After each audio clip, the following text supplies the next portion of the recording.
Ashland autumn. The almond blossoms are coming into full bloom here on Majorca. The Spanish landscape is ripe with sweet smells and white metallic visions.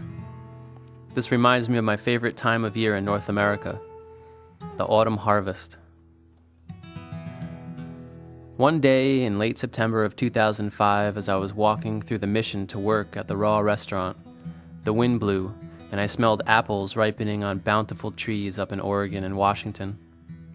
A sense of longing to be in cool fall weather up in the mountains where I could take part in the harvest and watch the leaves oxidize and turn wondrous shades of yellow, orange, and red infused into me. When I finished my walk and arrived at work, which was already on its way to being distilled out of my reality, I began to ask around for people to cover my shifts so I could take 10 days off to wander around up in Oregon and see what found me there. When I left work later that day, my shifts were covered.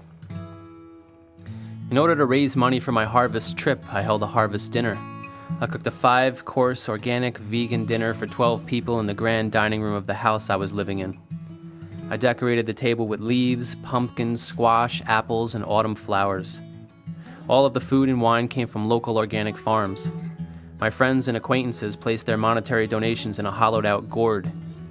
I harvested enough money for a round-trip train ticket, food, and 10 nights of camping. I felt blessed. This trip really meant a lot to me, so in the time leading up to it, I prepared myself by reading Black Elk Speaks and making a CD of my favorite songs by the band Explosions in the Sky, who play a mesmerizing, atmospheric West Texas guitar rock. I also asked my friend Jack if he would like to join me for the last weekend of the trip. He agreed to meet me there, basically, wherever I ended up, because I had no idea where I was going. I only knew that I wanted to be up in Oregon. I bought a round-trip train ticket to Klamath Falls, picked up a bundle of sage at the Ferry Plaza Farmers Market, and prayed to Wakantanka to guide me wherever I needed to be. I love trains, and this journey was no exception. I boarded the Iron Horse in Emeryville after a short bus trip from San Francisco at about 10 o'clock at night. The atmosphere outside the station was magic, waiting for me to step onto the train and back inside the mystery of travel. I settled into my seat, placed my duffel bag and backpack on the empty space next to me, and watched the passing industrial parks until the buildings became sparse and the land opened up into flat stretches of farms. The sky was clear and the moon seemed to follow the train until I fell asleep to dreams of Marionberry pie and crisp apple cider. I awoke while it was still dark but could see bright dawn peeking her head through the now diffused blanket covering the earth. I got out my headphones and put in my new CD. The music began to play, fusing perfectly with the fading darkness. I awoke with my headphones still on and pressed play. The atmosphere of night was diffusing into dawn. As we passed Mount Shasta, the song I was listening to built to a dramatic climax as the sun broke through the sky, spotlighting its rays down upon the magnetic height of the mountain.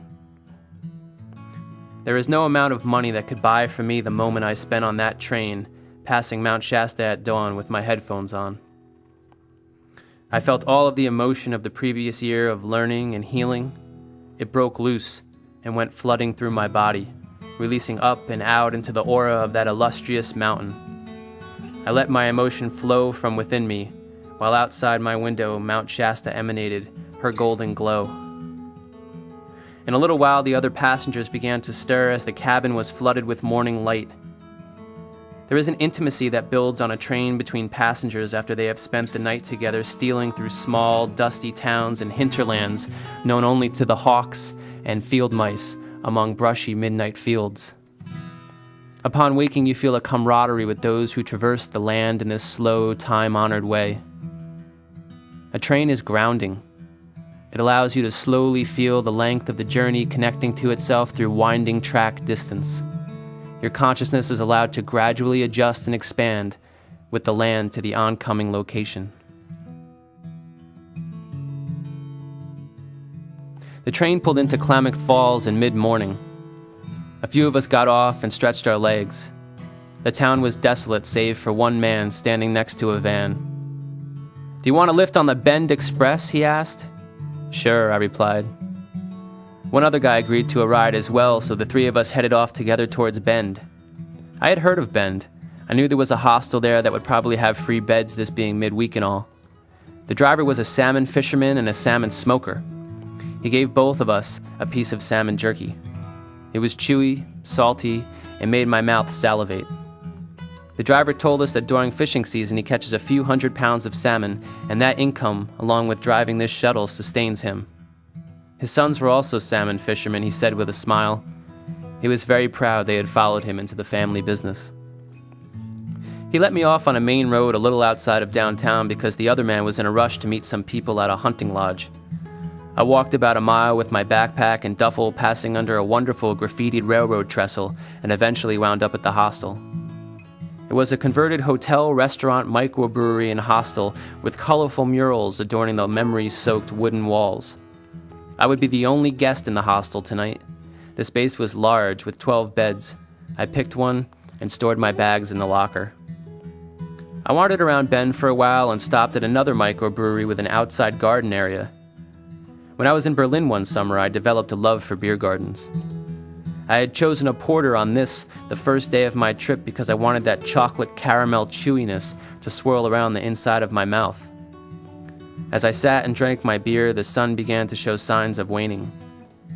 I finished my beer and walked over to one of the famous local buttes, basically a small dirt mountain, climbed up and looked out over the town of Bend, situated smack dab in the Oregon high desert. Then I climbed back down as the sky turned iridescent pink, orange, and red, a classic desert sunset. The place I was staying had a very intimate bar hidden among the garden. There were only a couple of tables situated around an old fireplace that sent warmth and red glow out into the tiny candlelit room.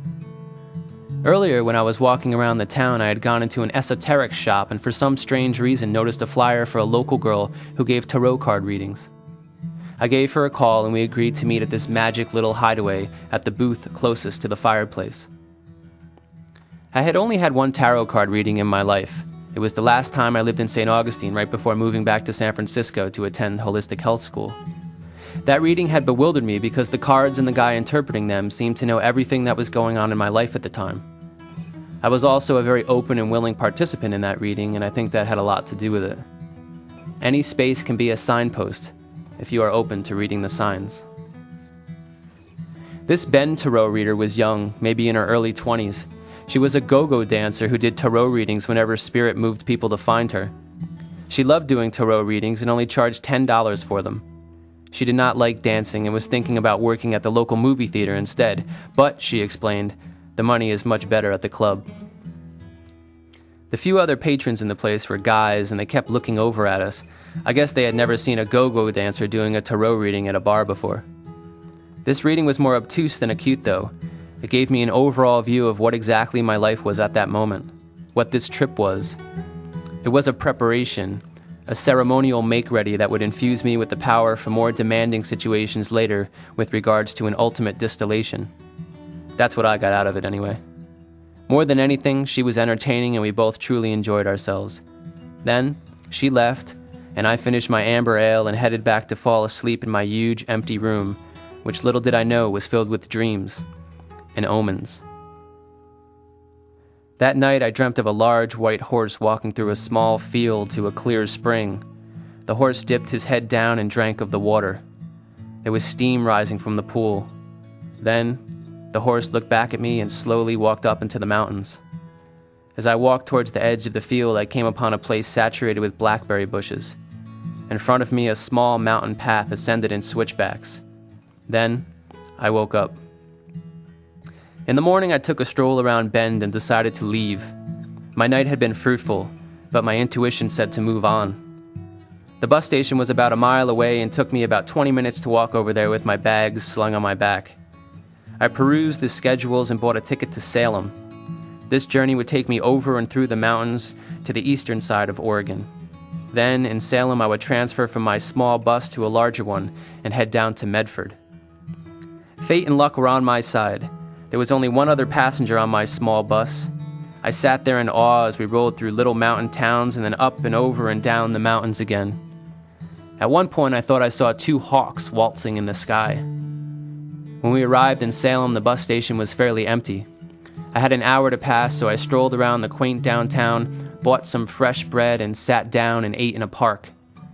I remembered that my Athens, Georgia poetess comrade Chloe had spent 1 year in Salem living with her aunt and uncle. She had liked it, but eventually grew tired of the rain.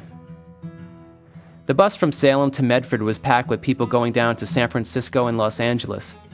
When we stopped for a short break in Eugene, the station was filled with drifters, young kids with bandanas and rucksacks and older guys with bottles of alcohol and Goodwill duffel bags. I was drifting as well. I boarded the bus, settled in, sat back, looked out the window, and listened to the conversations. What stories we drifters can tell.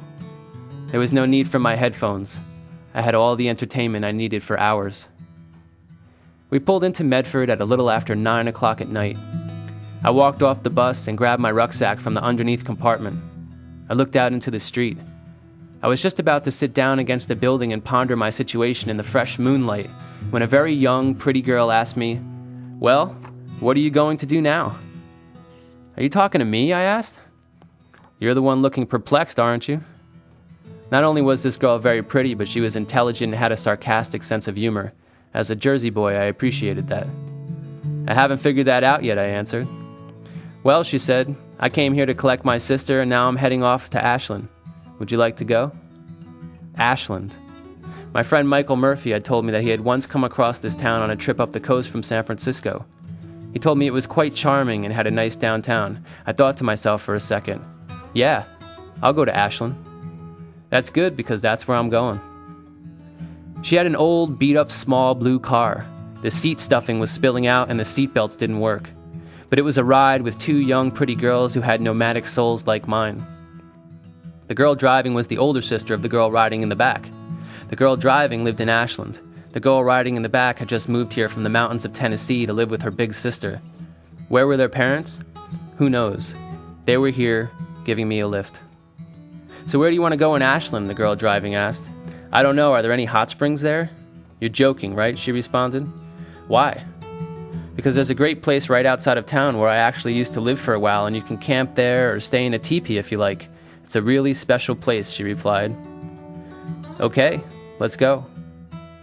We drove towards the springs, and I could feel my body becoming loose and happy with anticipation of a morning soak.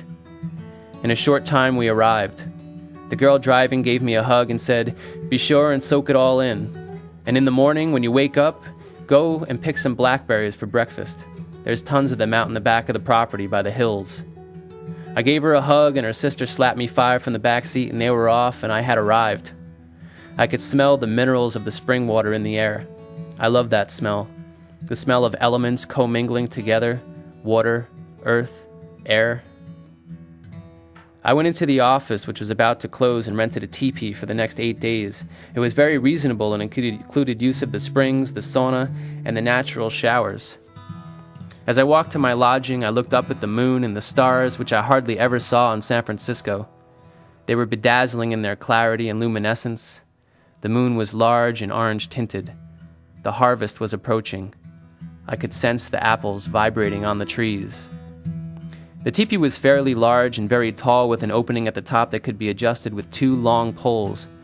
There was a deep fire pit in the center of the space. I put my backpack and rucksack down and laid my sleeping bag out with a sweatshirt for a pillow.